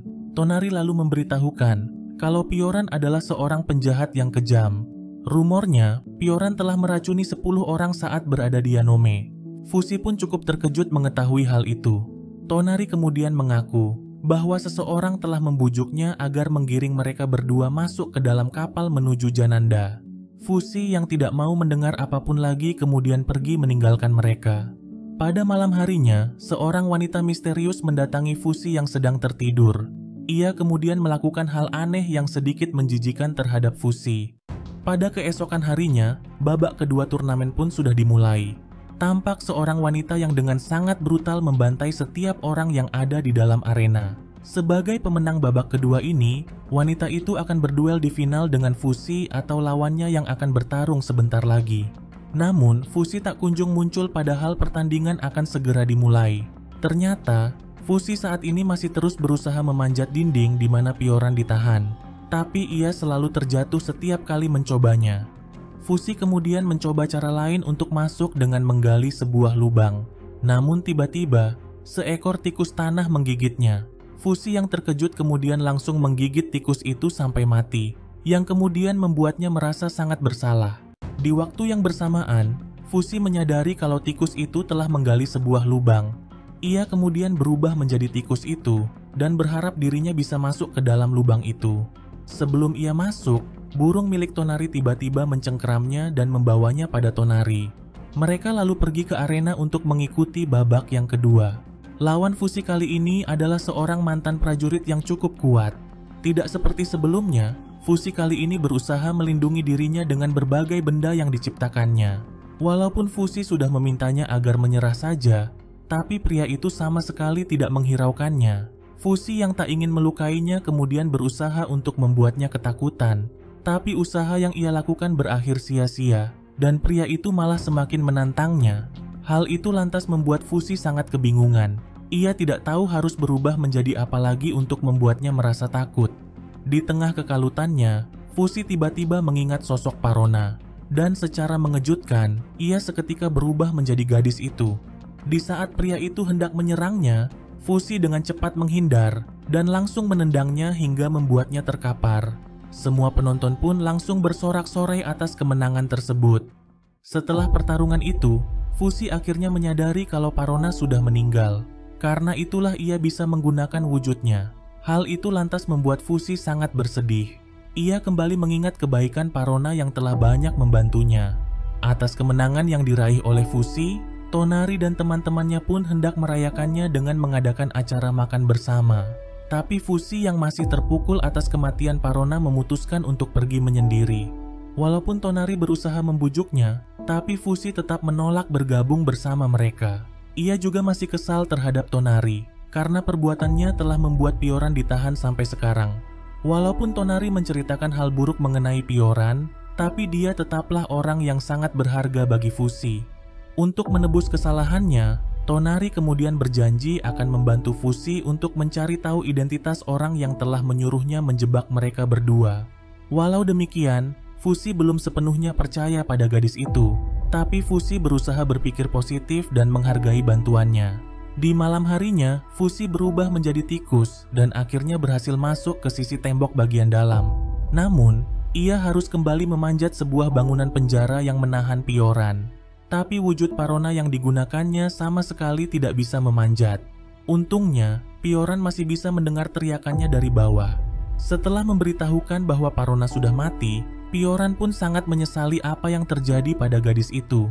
Ia kemudian meminta Fusi untuk segera pergi dari pulau ini tanpa dirinya, karena mustahil baginya untuk bisa keluar dari tempat ini. Jika ingin menghormati kematian Parona, Pioran lalu meminta Fusi untuk pergi membantu orang-orang lemah seperti yang dilakukan oleh Parona.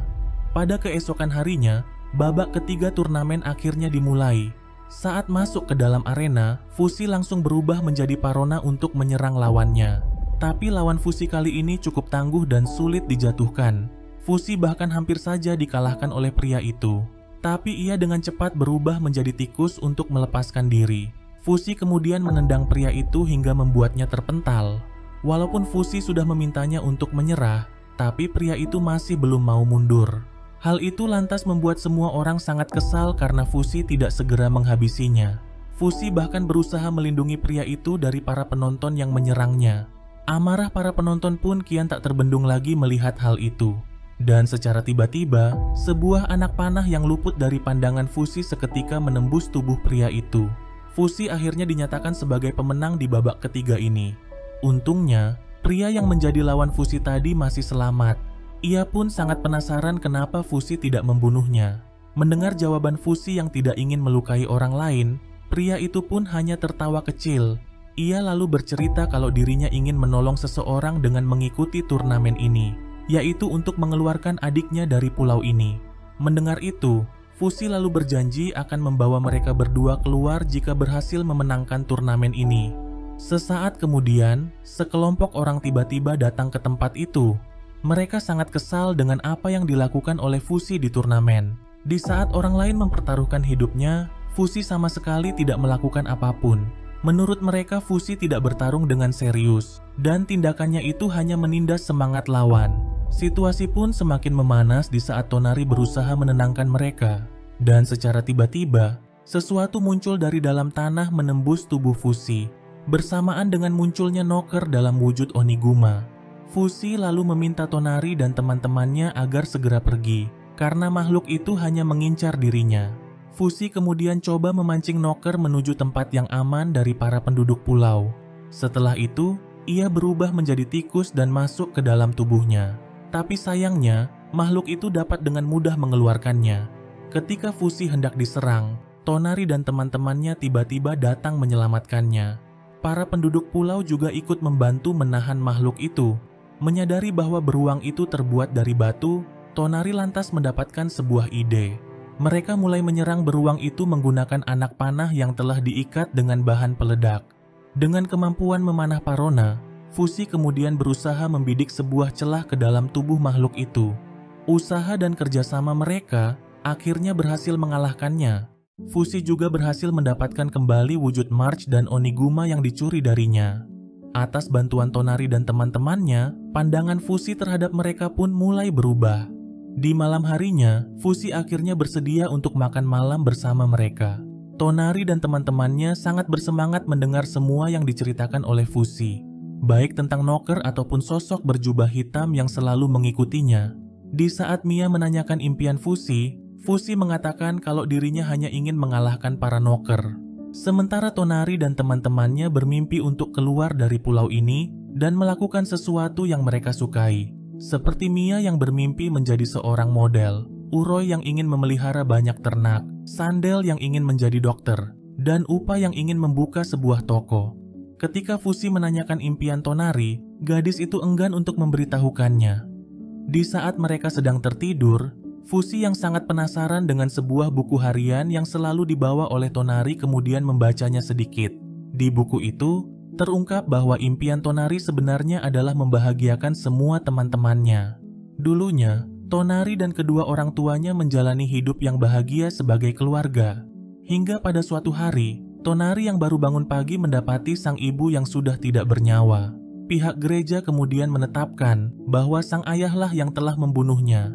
Dan sebagai hukumannya, sang ayah akan dibawa ke Pulau Jananda untuk ditahan. Tonari pun harus segera membuat keputusan yang cepat, antara ikut bersama sang ayah atau hidup sendiri sebagai yatim piatu. Pada akhirnya, Tonari memutuskan untuk mengikuti ayahnya. Tonari percaya kalau ayahnya bukanlah seorang pembunuh. Begitu menginjakkan kaki di pulau, Tonari langsung menyaksikan segala sesuatu yang belum pernah ia lihat sebelumnya, di mana banyak pembunuhan dan penindasan yang terjadi di pulau itu. Orang-orang di pulau itu sangat terobsesi untuk menjadi kepala pulau. Tonari pun segera menyadari kalau mereka bukanlah mencari pemimpin, tapi hanya ingin memuaskan nafsu untuk menguasai orang lain. Pada suatu hari, sang ayah memutuskan untuk mengikuti turnamen tersebut. Walaupun Tonari tidak menyetujuinya, tapi sang ayah berdalih kalau ini adalah satu-satunya cara bagi mereka agar bisa keluar. Selama sang ayah bertarung, Tonari terus berdoa agar ayahnya menjadi orang terakhir yang berdiri di arena. Doanya pun akhirnya terkabul, tapi apa yang ia saksikan di arena sungguh membuatnya merinding.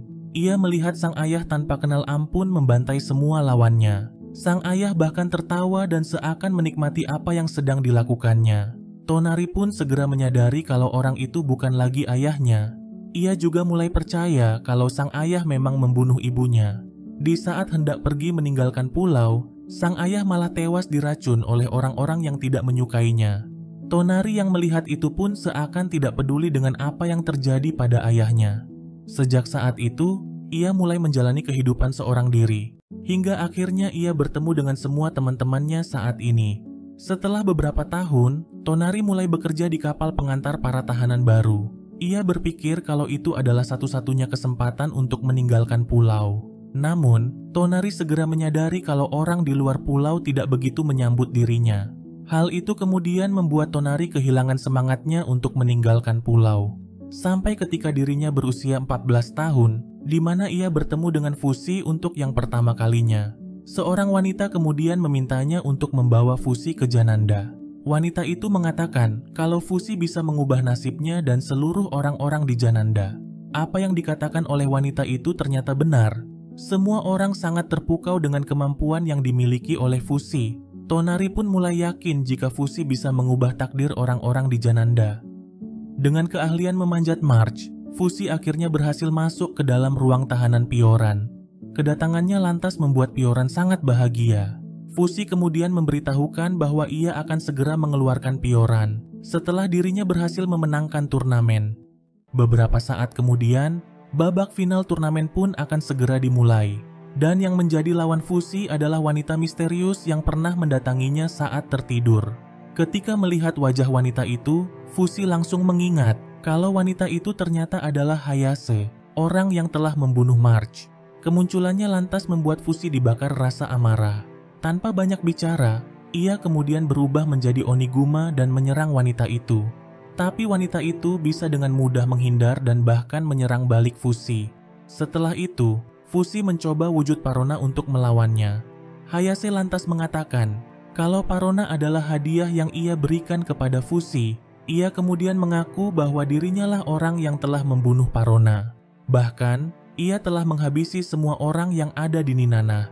Mengetahui semua itu lantas membuat Fusi tak bisa lagi membendung rasa amarahnya. Dan untuk yang pertama kalinya, ia memiliki niat untuk membunuh.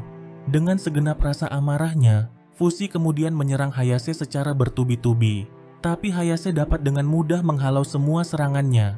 Dan pada akhirnya, Hayase pun berhasil memenangkan pertarungan itu dengan cara membius Fusi.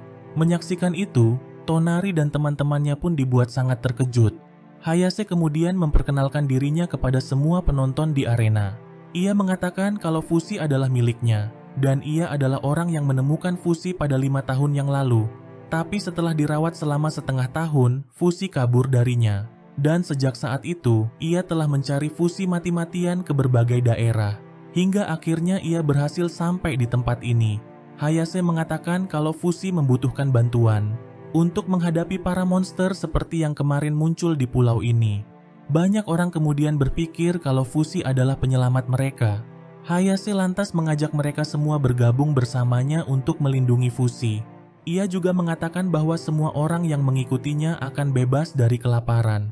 Dan yang perlu mereka lakukan adalah mendengar semua yang dikatakannya. Pernyataan itu lantas menimbulkan pro dan kontra di antara mereka semua. Hayase juga mengaku tidak berniat menguasai pulau ini, walaupun dirinya keluar sebagai pemenang turnamen. Dan secara tidak terduga, ia memberikan hak kemenangannya kepada Tonari. Hal itu lantas mengejutkan semua orang. Mereka lalu berusaha mencari tahu siapa Tonari dan hendak membunuhnya. Tonari kemudian pergi dari tempat itu secara diam-diam. Sementara itu, Hayase membawa Fusi yang belum sadarkan diri ke suatu tempat. Dan tanpa diduga, wanita itu mulai melakukan hal yang sangat aneh terhadap Fusi. Ia membuka seluruh pakaiannya di atas Fusi yang sedang tertidur. Kemudian menggerayangi Fusi seakan hendak memperkaosnya. Akan tetapi, wanita itu segera menghindar ketika Fusi sadarkan diri. Sesaat kemudian, Tonari dan teman-temannya datang ke tempat itu. Tapi sayangnya, anak buah Hayase telah membawa Fusi ke ruang bawah tanah untuk ditahan. Di saat hendak mengejarnya, Hayase bersama anak buahnya tiba-tiba menghadang mereka. Hal itu lantas membuat Tonari dan teman-temannya tak bisa berbuat apa-apa lagi. Namun tiba-tiba, Fusi seketika muncul seraya menodong Hayase dengan sebuah pedang. Ternyata, yang dibawa oleh anak buah Hayase sebelumnya hanyalah sebuah wadah kosong. Sesaat sebelum dirinya dibawa, Fusi dengan cepat berubah menjadi tikus meninggalkan tubuh manusianya. Ia kemudian menyelinap mendekati Hayase sebelum berubah kembali menjadi manusia. Fusi kemudian meminta Hayase agar membiarkan Tonari dan teman-temannya pergi dari pulau ini. Dan sebagai gantinya, ia akan tinggal bersama dengannya. Hayase pun langsung menyetujui tawaran tersebut. Selain teman-temannya, Tonari juga diizinkan membawa 700 orang ikut bersamanya. Dan ia sendiri yang akan memilih mereka. Tonari mengatakan bahwa ia hanya akan membawa anak-anak yang berusia 7 tahun ke bawah. Walaupun keputusannya ditentang oleh banyak orang, tapi Tonari menegaskan bahwa setiap anak berhak mendapatkan kehidupan yang lebih baik di luar pulau. Kata-kata itu seketika membuat semua orang terdiam. Para orang tua kemudian hanya bisa merelakan kepergian anak-anak mereka untuk mendapatkan kehidupan yang lebih baik. Selain anak-anak, Pioran juga akan ikut bersama mereka. Tapi ketika kapal yang mereka tumpangi baru saja berlayar, Tonari tiba-tiba berubah pikiran. Ia secara diam-diam kembali ke pulau untuk menyelamatkan Fusi. Tonari bahkan tidak memberitahukan kepergiannya kepada teman-temannya. Ia berpikir kalau Fusi juga layak mendapatkan masa depan yang baik seperti yang mereka inginkan. Sementara itu, para anak buah Hayase memasukkan Fusi ke sebuah lubang yang dalam agar ia tidak kabur. Sesampainya di pulau, Tonari kemudian coba membebaskan Fusi dari dalam lubang tersebut menggunakan sebuah tali. Akan tetapi, Fusi ternyata sudah lebih dulu keluar dari sana. Fusi mengaku kalau keluar dari lubang itu merupakan hal yang sangat mudah. Setelah itu, mereka lalu hendak pergi dari pulau. Tapi badai yang cukup kuat membuat mereka terpaksa untuk menundanya. Mereka lalu memutuskan untuk menginap 1 malam lagi di pulau. Di malam itu, Tonari memimpikan sesuatu yang tidak mungkin akan terjadi, di mana ia kembali menjalani hidup yang sangat bahagia bersama kedua orang tuanya. Tapi hal itu tidak membuat Tonari kehilangan semangatnya. Tonari sangat yakin kalau ia dan teman-temannya pasti akan mendapatkan masa depan yang lebih baik.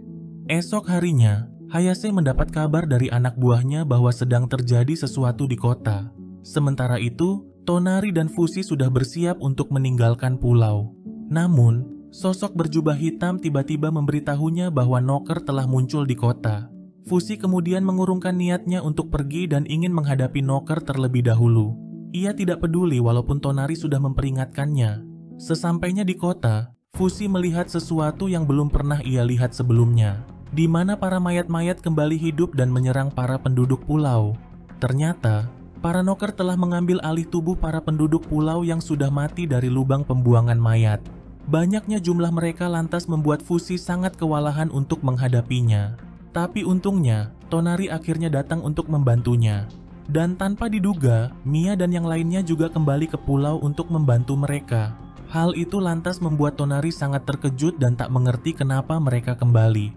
Menurut teman-temannya, lebih baik mereka tinggal bersama daripada harus meninggalkan satu orang di belakang. Mereka kemudian bekerja sama menghabisi para mayat hidup tersebut. Tapi naasnya, Noker yang berada di dalam tanah tiba-tiba menjerat kaki Upa. Makhluk itu kemudian masuk ke dalam tubuhnya dan mulai menggerogotinya. Di saat Mia hendak membantunya, Upa yang telah dikendalikan oleh Noker tiba-tiba menghujamkan sebuah tombak ke tubuh Mia. Sontak saja hal itu sangat mengejutkan mereka semua. Menyadari bahwa para Noker berada di dalam tanah, Fushi lalu segera menyuruh teman-temannya untuk pergi mencari tempat perlindungan. Mereka pun tak punya pilihan lagi selain meninggalkan Upa yang sudah berubah. Walaupun sudah berada di tempat yang aman, tapi Tonari masih belum tenang. Mereka sangat panik melihat Mia yang terluka parah. Fushi kemudian coba menciptakan segala sesuatu yang pernah ia sentuh. Tapi tidak ada satupun yang bisa digunakan untuk menyelamatkan Mia. Mereka semua merasa sangat dilema dan tidak tahu harus berbuat apa. Situasi ini lantas membuat Fushi merasa sangat bersalah. Ia menyadari bahwa dirinya bahkan tak pernah menyelamatkan satu orang pun. Fushi lalu pergi untuk membuat Upa beristirahat dengan tenang. Namun di saat ia hendak menghujamkan pedangnya, Fushi tiba-tiba mengingat senyuman gadis kecil itu, yang kemudian membuatnya berhenti dan tak sanggup untuk menghabisinya. Dan tiba-tiba saja, Noker langsung menggunakan kesempatan itu untuk menyerang Fushi. Melihat itu, Tonari dan teman-temannya kemudian hendak membawa Mia pergi menjauh. Tapi sialnya, Noker kembali muncul dari tanah dan kali ini menjerat kaki Uroi. Uroi lantas meminta Mia dan Sandel agar segera pergi, sementara dirinya yang akan mengurus Mia. Dengan berat hati, keduanya lalu pergi dari tempat itu. Menyadari bahwa dirinya dan Mia tak mungkin selamat lagi, Uroi kemudian langsung memotong tangannya untuk melepaskan diri. Setelah itu, ia meminta Fushi agar berubah menjadi tikus. Kemudian melemparnya ke udara agar dibawa pergi oleh burung milik Tonari. Sementara itu, Uroi hanya bisa pasrah menanti kematiannya. Walau demikian, Uroi yakin bahwa ia telah melakukan sesuatu yang benar. Di lain sisi, tampak Hayase bersama anak buahnya yang sedang membantai para Noker yang menyerang penduduk pulau. Secara kebetulan, ia melihat Tonari dan Sandel yang lari dari serangan para Noker. Di saat hendak menyerang mereka, Fushi dalam wujud Oniguma tiba-tiba muncul untuk menghentikannya. Walaupun Fushi merasakan dendam kesumat terhadap wanita itu, tapi Fushi masih bisa menahan diri. Ia lebih memilih untuk menyelamatkan Tonari dan Sandel terlebih dahulu. Ia juga membakar lubang yang menjadi asal para mayat hidup tersebut. Sosok berjubah hitam kemudian memberitahukan bahwa kini hanya tinggal tersisa 3 Noker di pulau ini. Dan mereka ada di dalam tubuh Mia, Uroi, dan juga Upa. Melihat ketiga sahabatnya itu, Tonari pun tak kuasa menahan air matanya. Ia tak hentinya menyalahkan diri atas apa yang terjadi pada mereka. Fushi kemudian meminta mereka berdua agar menjauh darinya, karena apa yang akan ia lakukan akan menyakitkan untuk mereka lihat.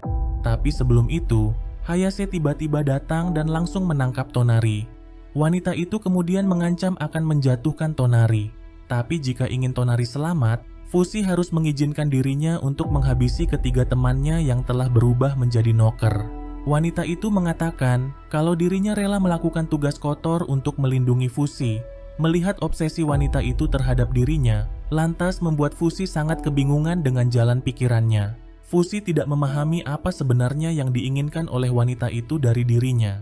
Di tengah pembicaraan mereka, Tonari tiba-tiba menarik wanita itu agar jatuh bersamanya ke dalam lubang tersebut. Namun, Fushi dengan cepat langsung menyelamatkan mereka berdua. Setelah membius dan mengikat wanita gila itu, Fushi kemudian menyelesaikan tugasnya untuk membuat Mia, Uroi, dan Upa beristirahat dengan tenang. Tonari pun kembali mengenang ketiga sahabatnya itu. Mereka bertiga tidak ada bedanya dengan Tonari. Hanya anak-anak yang terpaksa dibawa ke pulau ini tanpa kesalahan apapun. Bagi Tonari, teman-temannya adalah alasannya bertahan hidup sampai sekarang. Sebagai kepala pulau, Tonari lalu menyampaikan kepada semua orang kalau mulai saat ini mereka akan saling membantu agar bisa bertahan hidup. Tonari dan Sandal juga memutuskan untuk tinggal di pulau ini. Mereka ingin membangun pulau ini dan mengubahnya menjadi tempat yang lebih baik. Tonari sadar bahwa orang-orang jahat akan berdatangan ke pulau ini. Karena itulah ia ingin menjadikan pulau ini menjadi tempat yang bisa memurnikan orang-orang kotor. Beberapa hari kemudian, Fushi akhirnya memutuskan untuk pergi meninggalkan pulau. Ia juga membawa Hayase ikut bersamanya. Di saat perahu Fushi mulai menjauh, Tonari kemudian berjanji akan bertemu kembali dengan Fushi suatu saat nanti. Ketika Hayase terbangun, Fushi langsung menanyakan apa tujuan wanita itu sebenarnya. Hayase kemudian mengaku hanya ingin tetap bersama dengan Fushi. Jawaban itu lantas membuat Fushi sangat marah. Karena alasan sederhana seperti itu, dia harus membunuh banyak orang. Sejak pertama kali mereka bertemu, Hayase sudah sangat terobsesi pada Fushi. Hayase mengatakan kalau dirinya hanya ingin tidur bersama dengan Fushi meski hanya satu malam saja. Fushi sama sekali tidak memahami kalau wanita itu ingin mendapatkan keturunan darinya. Melihat ekspresi kemarahan di wajah Fushi, Hayase kemudian meminta Fushi agar membunuhnya dan menggunakan wujudnya. Tapi Fushi masih bisa menahan diri. Ia kemudian memutuskan untuk pergi meninggalkan wanita itu sendirian di tengah laut, serta memintanya agar jangan pernah lagi mengikutinya. Setelah kepergian Fushi, satu noker yang berhasil kabur dari pulau tiba-tiba muncul dan menyerang wanita tersebut. Beberapa waktu kemudian, Fushi akhirnya sampai di sebuah pulau. Ia lalu pergi ke sebuah restoran untuk menepati janjinya bertemu dengan Pioran. Akan tetapi, Fushi tiba-tiba mengurungkan niat untuk bertemu dengannya. Ia khawatir jika dirinya akan kembali memancing hal buruk yang dapat membahayakan wanita tua itu. Fushi pun berencana untuk pergi dari tempat ini keesokan harinya. Namun tiba-tiba, dirinya merasa khawatir dengan Pioran yang mungkin tidak memiliki uang. Tapi syukurnya pemilik restoran itu dengan baik hati memberikannya makanan gratis dan juga sebuah tempat untuk tidur malam ini. Sebelum pergi meninggalkannya, Fushi kemudian meninggalkan beberapa buah sebagai bekal untuk Pioran. Pada keesokan paginya, Fushi berubah menjadi tikus agar bisa masuk ke dalam kapal. Namun tiba-tiba, ia merasa khawatir jika Pioran akan terus menunggunya di kota ini jika dirinya pergi secara diam-diam. Fushi lalu kembali untuk menuliskan sebuah surat, kemudian meletakkan surat itu di samping Pioran yang masih tertidur. Di saat kapal hendak berlayar, Fushi kembali merasa khawatir jika Pioran akan kedinginan malam ini. Tapi saat kembali, ia tak lagi mendapati Pioran di sana. Berkat penciuman tajamnya, Fushi akhirnya berhasil menemukan Pioran yang hendak dibawa paksa oleh seorang pria untuk kembali ke Jananda. Tapi untungnya, Pioran bisa mengatasi pria tersebut. Fushi lalu mengikuti Pioran untuk memastikan dia baik-baik saja. Ia pun cukup yakin kalau Pioran akan baik-baik saja tanpa dirinya. Namun, Fushi menyadari kalau Pioran tak pernah tersenyum dalam satu hari ini. Sosok berjubah hitam kemudian muncul dan memperingatkan Fushi kalau Pioran tetap bersamanya, wanita tua itu mungkin akan mati dibunuh oleh noker. Dan jikapun Fushi tidak bersamanya, wanita tua itu tetap akan mati karena umurnya tidak akan lama lagi. Tapi Fushi sama sekali tidak memahami kematian alami seorang manusia. Ia menolak percaya bahwa hidup Pioran tidak akan lama lagi. Sebelum dirinya pergi, Fushi meninggalkan sebuah mantel untuk Pioran. Namun tiba-tiba, Pioran seketika terbangun dan langsung menahan kepergiannya. Ia juga tahu kalau orang yang ada di hadapannya adalah Fushi. Pada akhirnya, Fushi pun memutuskan untuk melanjutkan perjalanan bersama wanita tua itu. Mereka menghabiskan sebagian besar waktu dengan menjelajahi hutan. Walaupun sudah hampir berusia 90 tahun, tapi Pioran masih tangguh dan bisa melakukan berbagai pekerjaan. Mental Fushi juga semakin membaik setelah dirinya tak berubah menjadi hewan selama berbulan-bulan. Setiap kali sosok berjubah hitam memberitahukan bahwa Knocker sudah dekat, kedua sahabat itu akan langsung pergi menjauh ke tempat lain. Fushi selalu menulis hal penting agar ia tidak melupakannya. Di saat Fushi iseng menanyakan apa keinginannya, Pioran berkelakar kalau ia ingin kembali menjadi muda, agar dirinya bisa memberikan banyak bantuan kepada Fushi. Walau demikian, Pioran mengaku telah melakukan semua yang diinginkannya, dan itu adalah kehidupan yang sangat memuaskan. Beberapa hari kemudian, Pioran tiba-tiba terjatuh saat di perjalanan. Tidak hanya itu, sikapnya juga berubah menjadi seorang nenek tua yang pemarah. Pioran juga sering melupakan segala sesuatu yang baru saja dilakukannya. Fushi belum memahami kalau Pioran saat ini sedang mengidap penyakit demensia, gangguan otak yang sering terjadi pada orang-orang yang telah lanjut usia. Walau demikian, Fushi dengan baik hati merawat wanita tua itu dan terus membawanya ikut bersamanya. Hingga pada suatu hari, Pioran akhirnya mendapatkan kembali ingatannya. Ia kemudian meminta Fushi mengambil ubi dari hutan untuk mereka makan. Hal itu lantas membuat Fushi sangat bersemangat. Pioran lalu berbaring di atas kasurnya, kemudian meminta sosok berjubah hitam agar menampakkan diri di hadapannya. Pioran juga memohon agar sosok berjubah hitam segera membawanya dan membuatnya terlahir kembali menjadi orang yang berguna bagi Fushi. Sosok misterius itu kemudian memperingatkan kalau permintaan Pioran akan membuat esensinya sebagai manusia akan berubah. Dengan kata lain, dirinya akan bereinkarnasi menjadi orang lain. Tapi Pioran tidak masalah dengan hal itu. Sosok berjubah hitam itu lantas meminta Pioran menutup matanya dan mengatakan kalau ia akan menjemput Pioran sebelum surga melakukannya. Dan setelah itu, Pioran seketika mendapati dirinya kembali menjadi muda. Tapi hal itu hanya berlangsung sesaat. Sosok berjubah hitam itu kemudian membawanya untuk bereinkarnasi. Sesaat kemudian, Fushi yang baru saja kembali hanya bisa terpaku melihat Pioran yang sudah tertidur untuk selamanya. Hatinya benar-benar hancur atas kepergian sahabatnya itu. Pada keesokan harinya, Fushi memilih untuk mengkremasi jasad Pioran. Ia kemudian hendak menuliskan semua tentang Pioran agar tidak melupakannya. Namun, ia mendapati sebuah pesan yang dituliskan oleh Pioran untuknya di kertas itu. Melalui surat itu, Pioran menanyakan apa impian Fushi, kemudian meminta Fushi agar melakukan apapun yang diinginkannya, seperti yang telah dilakukan olehnya semasa hidup. Membaca pesan itu seketika membuat Fushi tak kuasa menahan air mata kesedihannya. Setelah mengubur abu sahabatnya itu, Fushi kemudian melanjutkan perjalanannya. Beberapa tahun pun sudah berlalu sejak hari itu. Setelah beberapa dekade tak pernah berubah wujud, Fushi akhirnya tumbuh menjadi orang dewasa, dan perjalanan hidupnya masih sangat panjang.